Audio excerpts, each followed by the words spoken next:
यह कहानी सिर्फ एक भविष्यवाणी नहीं है, यह आने वाले अंत की गूंज है।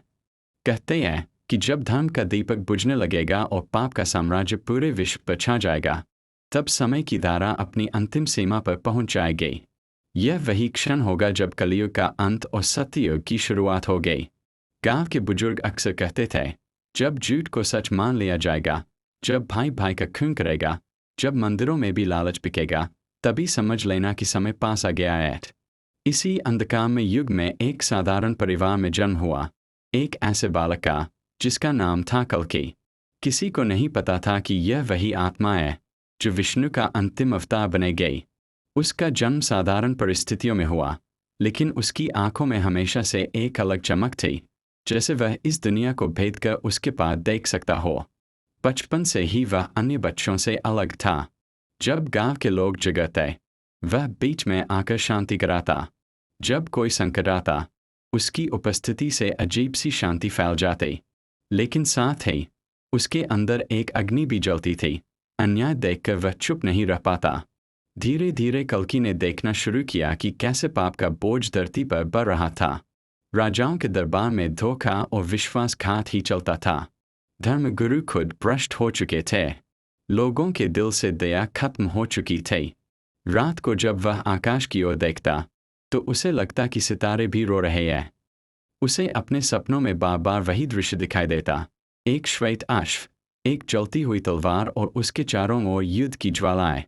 वह समझ नहीं पाता कि ये सपने क्यों आते हैं, लेकिन उसके भीतर कहीं न कहीं यह भावना गहरी होती गई कि उसका जन्म केवल जीने के लिए नहीं, बल्कि एक बड़े उद्देश्य के लिए हुआ है।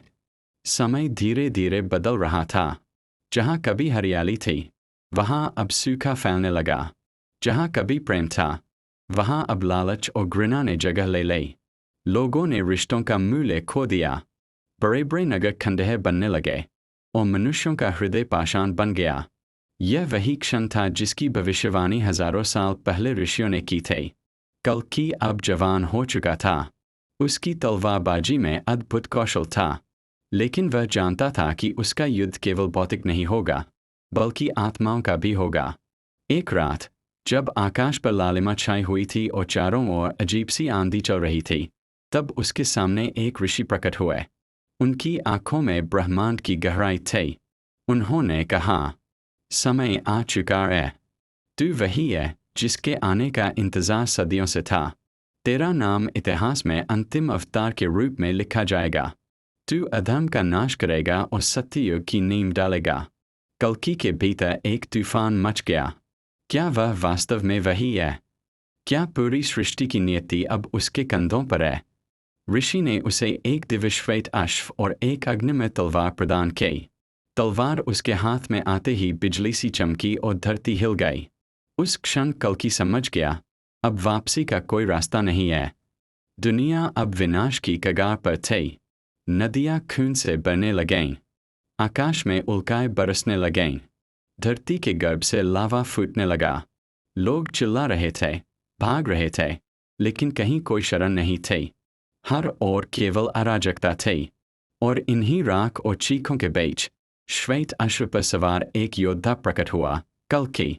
उसकी आंखों में संकल्प था, उसकी तलवार में आग थी, और उसके हृदय में केवल एक लक्ष्य, पाप और अधर्म का अंत।